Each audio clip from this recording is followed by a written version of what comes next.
তো গাইস আজকে হইলো রবিবার, তো অফারটা একটু বেশি আছে, তো ওই জন্য আমি একটু জলদি জলদি বাড়াইলাম ডেলিভারি করার জন্য। আর আমি আজকে এই ভিডিওর মধ্যে এটাই দেখাবো যে ডেলিভারি করে কয় ঘন্টায় কত টাকা ইনকাম করা যায়। So let's go. তো রুমে থেকে বাড়াইয়ে আমার জোম্যাটো আইডি ওপেন করলাম, করার হাতে হাতে মাল্টি অর্ডার লাগিয়ে গেল, একসাথে দুইটা অর্ডার আইছে। তো এই দুইটা এখন আমি ডেলিভারি করবো।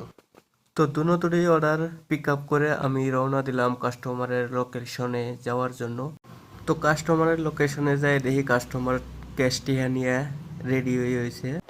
তো সারাদিন এরম ভাই ডেলিভারি করতে করতে করতে করতে তো প্রায় 7-8 ঘন্টা আমি ডিউটি করে হালাইছি। তো 7-8 ঘন্টার বেশি ডিউটি আমি যদিও করি না, তো আজকে প্রায় 8 ঘন্টা করছি। তো এই 8 ঘন্টার মধ্যে আমার আর্নিং হয়েছে, তোমরা নিজে চোখে দেখো, স্ক্রিনশট দিয়ে দিলাম।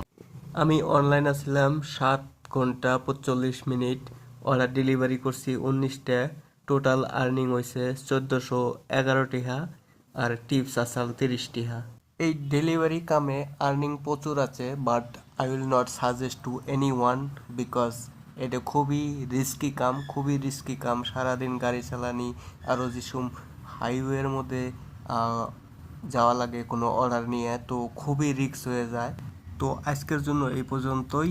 Thanks for watching.